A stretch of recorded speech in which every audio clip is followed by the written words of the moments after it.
Hello, my name is Christopher Krolak. I'm the AIS lead for Big Sandy Lake Association. Currently on Big Sandy we have a few invasive species. We've got mystery snails, we've got purple loosestrife, we've got flowering rush, and we've got rusty crayfish. So today's video, we're going to be talking about aquatic invasive species as they pertain to Big Sandy Lake Association and what we're doing to try to prevent and slow down the spread of invasive species into this lake. A couple of people that we're going to have speaking today. First is Kyle Fredrickson. He is our partner at Aitkin County Soil and Water Conservation District. He helps manage the boat launch inspections and some of the other outreach and incentive programs that are being run at the county level that we partner with as an association here. My name is Kyle Fredrickson. I'm the Aquatic Invasive Species Coordinator for Aitkin County. In the beginning of the year, we're trying to figure out where the best use of our money is. We have state funds that go to the county that are then part of this program. So the majority of our money goes to inspectors, so that's most of my energy is kind of making sure that they're where they need to be. Basically, they're looking to make sure that there's no water, no weeds, no mud, nothing from another lake, even the same lake. So here at Big Sandy, we'll have inspectors here at this landing. We're at the Highway 65 landing, and then we have them over on up by the dam, and then on the other side by Indian Point on occasion. We kind of try to move them around a little bit so that they're highlighting different areas, but this is some of our busiest traffic is up in this area. So recently we've been working on some signage, new signage for 10 landings as a pilot project, and then hoping to expand on the project later on. Basically the signs are for users they'll have equipment on the sign to help boaters clean their rigs when they're coming in or coming out of the landing. So they'll have a scraper, a grabber, a weed hook, and a plug wrench. So basically the tools that your average boater needs to clean, drain, dry their boat and prevent the spread of invasive species. Our lakes are relatively clean in Aitkin, but there's a number of infested lakes around the state, around the country with non-native aquatic species that cause ecological harm to the lakes. So once they're in, they're pretty much impossible to get rid of. It takes extreme measures to get rid of an organism once it's in the lake, and you're basically resetting the whole ecosystem. You have to kill off everything to get one thing out of there. So the best practice is just preventing that introduction, and a massive majority of the introduction comes from boats and trailers, essentially, from human activity. We can see that there's a lot of theories that birds and animals move aquatic species around, but most of the spread follows highway corridors. They're not all of a sudden jumping into unused lakes, I guess, by humans. So it's pretty clear the higher traffic lakes are at the highest risk. Big Sandy is one of our most highly trafficked lakes in the county. So we put a lot of effort. We talk to the Lake Association pretty regularly to try to make sure we're on top of things. Our program offers equipment for the lake associations to go out and sample for zebra mussel veligers. Veligers are the larva stage of zebra mussels. They're pretty much microscopic little blobs that float around in the water. So we hand them out a plankton net, and they can go out and sample throughout the lake and get the sample into a bottle for us to send to a lab. Yeah, a lot of people say, well, most of the lakes are already infested, which is untrue. In Minnesota, it's less than 10% of the lakes are infested. And so, of 10,000 lakes, that's still a good number. When you say most are infested, that would be over 50%. We're nowhere near 50% infested lakes. Here in Aitkin, there's 8 lakes that are infested out of over 360 lakes. So I can't do the math on that, but that's a pretty low percentage right now. So if we keep that spread down, it helps so much, because it can work as like an exponential curve. When you have more infested water bodies, there's more risk of those species spreading to other lakes. So the more work we do now, the better. It's really a multi-pronged approach. There's regulations and education on the front end of it. So regulations would be, you have to take your plug out when your boat's on the road. That's a law in place to make sure that the boat gets drained of water. You can't transport water from one lake to another. You can't take a wet boat lift out of one lake and put it immediately into another lake without drying out. Those are types of regulation. There's also education, like boat launch inspectors.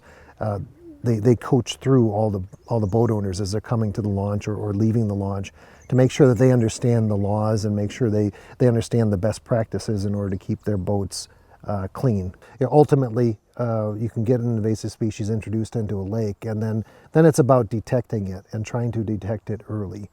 If you can detect an invasive species early, you may have a chance of controlling it or eradicating it.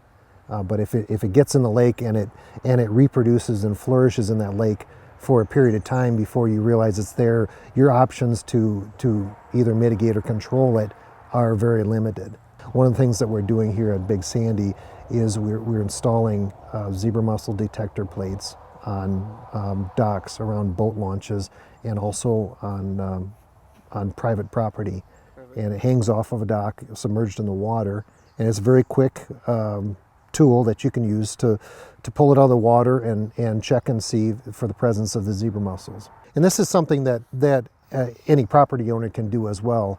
We're always looking for additional sites around the lake to expand the coverage of this, and you as a property owner could install one of these on your dock and help the lake association and help your fellow property owners monitor the lake for zebra mussels. Last, we're going to talk with Dick Beatty. Dick is a fellow board member on Big Sandy Lake Association with me, and he's been managing the flowering rush infestation up on Waban Bay. So Dick will talk about the infestation and what we're doing to assess and potentially treat this infestation. My name is Dick Beatty. I'm on the Big Sandy Lake Board. Big Sandy, it's actually right at the edge of the last glaciation. A lot of the hills around here are actually moraines from the glaciation. It's a large lake, so it has a number of different ecotypes here. We have shallow water. One of the bays here has a hole down to 84 feet. It's the type of loons are quite common here. The fishery has been a walleye fishery to a great degree. The one thing that separates us from a lot of other lakes is it has a lot of tannic acid in it. So it's a brown water lake, so it's not quite as productive as other lakes, but potentially that could be what's keeping the zebra mussels out of here too, because it tends to be more acidic. Okay, we are up pretty close to the northeast corner of the lake. It's just around the bend and a couple hundred yards up the beach is where it turns and heads west.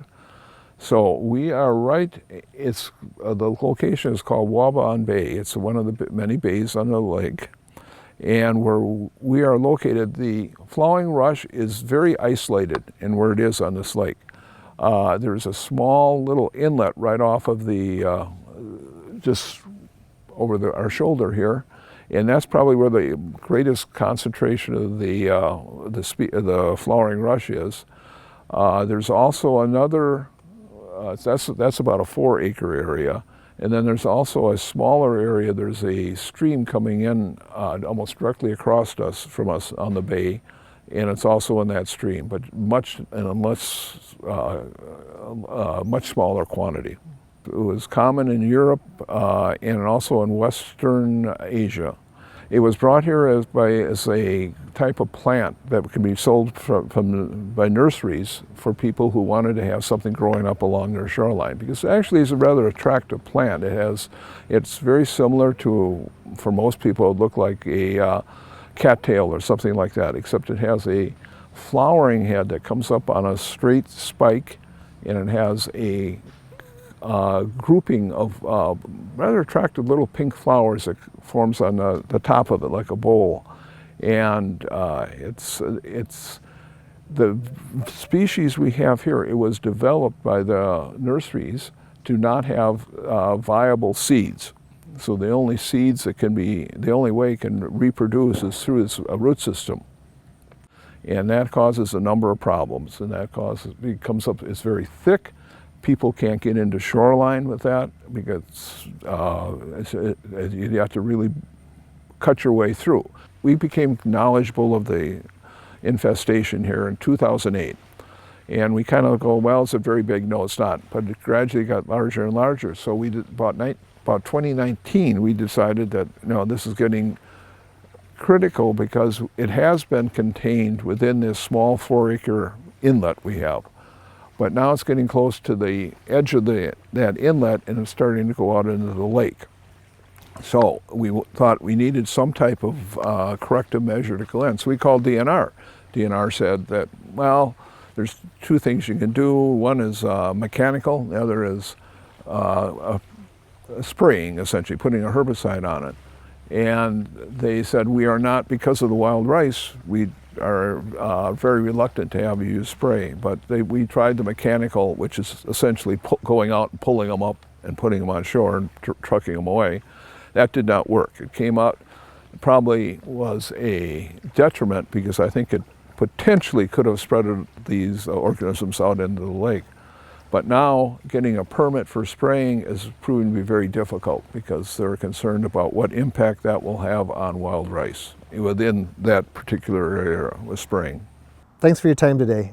AIS is very important to Big Sandy Lake Association and to everybody that enjoys the lake. You know, it's up to everybody's responsibility to ensure that we're doing everything we can to prevent the introduction and the spread of invasive species to Big Sandy in order to preserve this outstanding both recreation and fishing habitat here. Feel free to reach out to us on our Big Sandy Facebook page or go out to the Big Sandy website where you can find lots of information about aquatic invasive species, preventing the spread of them, other events that the association is hosting. Until next time, thank you.